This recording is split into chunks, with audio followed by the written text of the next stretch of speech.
All right, thanks for joining me, everybody. So today we're here for our small group. We're going to be doing something called reciprocal reading. I just asked you whether you've done it before, but you said it's the first time we've done it. So we're going to do it a little bit different today. I'm going to, I guess, walk you through what reciprocal reading is all about. Does anyone want to have a go at what they think it might be about?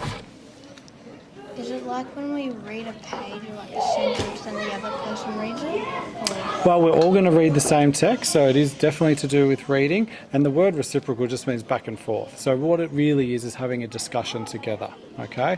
Hopefully, if you guys get used to it, when you'll be able to do it by yourself. So it's really a discussion about a text, and it's based on having 4 different roles or 4 different ways that we talk. So you can have a look at those. I've only got one of those, but that's okay.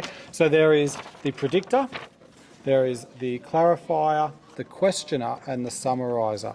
Now I know in class you've all done predicting, clarifying, questioning, and summarising before.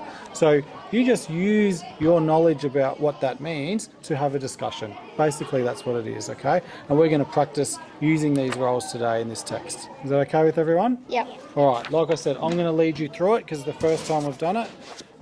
This is a book called Wandy, and I really, really like it. I've only just recently read it, but it is a great text. What we're going to do, I'm going to play the role of predicting. As you know, we can predict before we even start reading a text, can't we?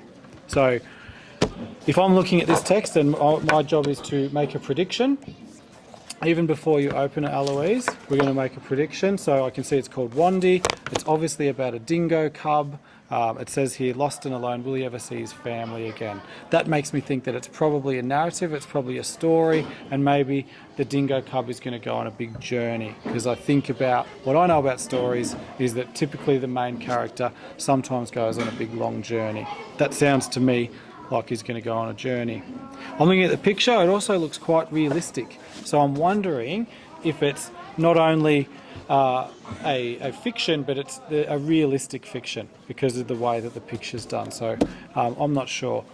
What about you? Does anyone else have a prediction? Having a look at that front page, anything that I didn't see or you want to add to my predictions? It looks like it's snowing in the background. Okay, very good. So what do you think that might tell you about the story? So it might be like winter. Good. So today we're going to read chapter 1.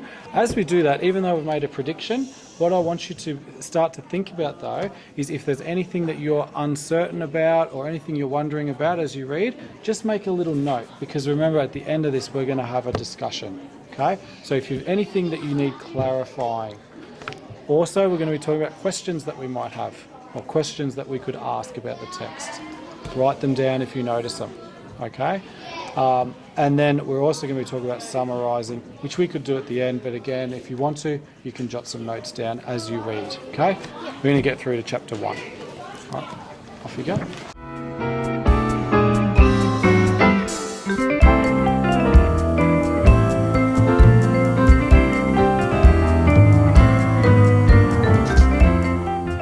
All right, we're all finished? Yep. All right, so the notes, it's important that the notes are just for you because really, like I mentioned at the start, reciprocal reading is about having a discussion. So don't worry too much about your notes. Sometimes when we're doing reciprocal reading, you might have a highlighter and you might have a text that you're able to highlight words you're uncertain of or scribble over or things like that. We obviously don't want to scribble in these nice books though, do we? No. All right, so for today, can anyone remember the roles of reciprocal reading? What they were, Eloise? Summarizer. Yep. The summarizer. The summariser, what else do we have? The questioner. The questioner. The clarifier. Clarifier, and there was one more. The predictor. That's right, and we already made some predictions, didn't we? I'm going to clarify one thing when I was wondering about when I was reading this text, I can't remember where it was the word slumber, okay? I'm not sure. I know slumber's to do with sleep, but I don't know if it means I'm completely asleep or does it mean that I'm just a little bit dozed off or something. So one of the things that, does anyone know in the group what slumber actually means? I'm pretty sure it's just When you're starting to get to sleep. So you're just starting to get to sleep. All right, thanks, Eloise. It might be a deep sleep. Could be a deep sleep. That's what I was curious about. Could have been either or. Millie or Ben, do you know? No. All right. What we can do when we're having these discussions is that we could have a look on our iPad, or I've also got some dictionaries. So we're going to spend a couple minutes to work out what slumber means. Is that okay? Yep. All right. Let's flick through those, and we're going to see who can find slumber first.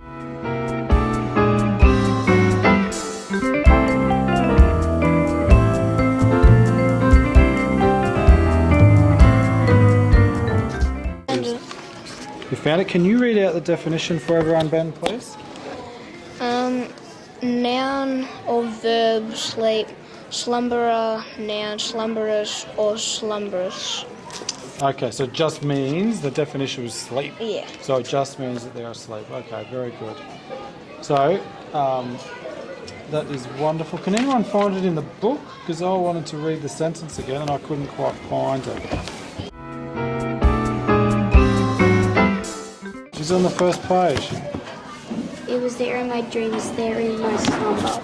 It was there in my dreams, there in my slumber. slumber. So he's actually talking about being asleep. Yeah. And we're able to clarify that by looking at the dictionary. Okay? Awesome. A couple of the other things I was wondering about. I know that on page, I think it's page 5, they use a semicolon.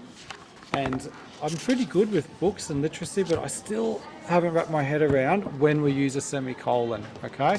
Maybe we might have a look at that a bit later on, okay? Yep. Is there anything else that anyone in the group wanted to clarify? Anything they weren't sure about or didn't understand about the text?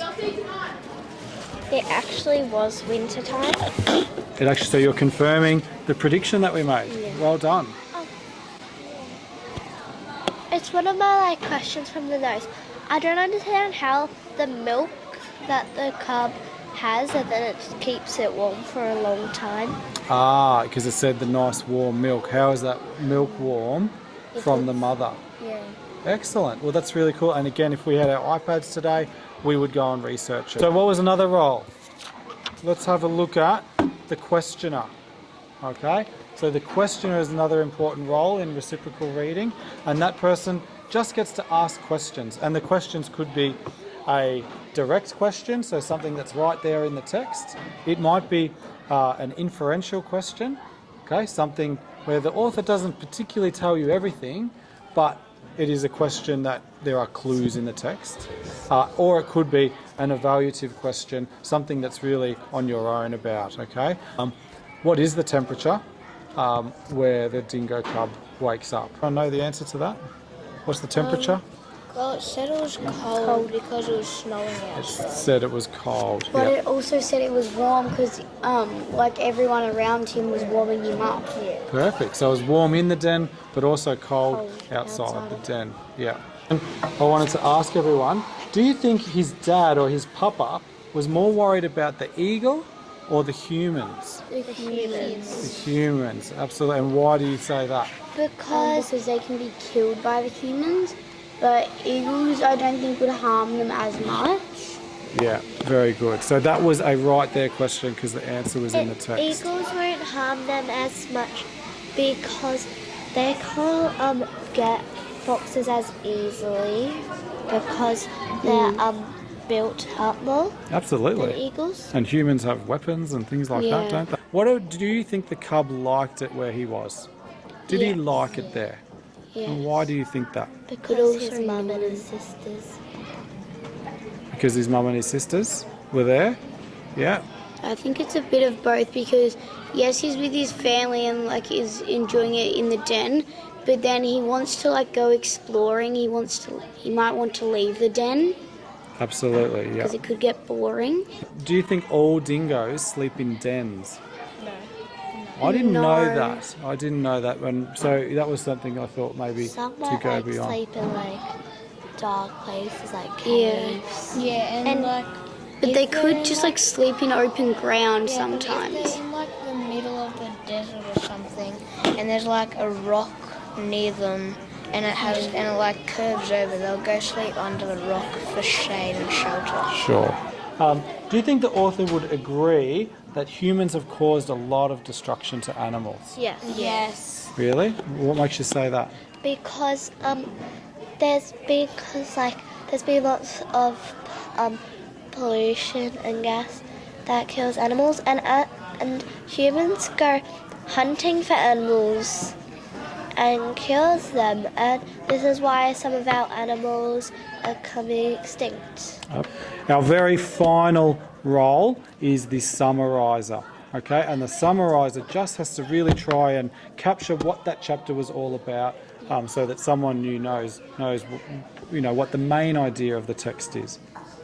If I'm thinking about the summary, I would say that there is a dingo cub who has woken up. He feels safe in his den, but is curious about the world because he keeps looking up at the stars. And I would say he has a dad who is a bit concerned about that curiosity because there's many dangers outside, and maybe the most dangerous is the human.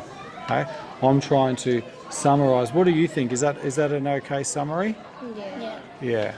Okay. So what I've done today is step you through those different roles. So maybe next time we come together, I would like one of you to take on each of these roles, okay, for chapter 2.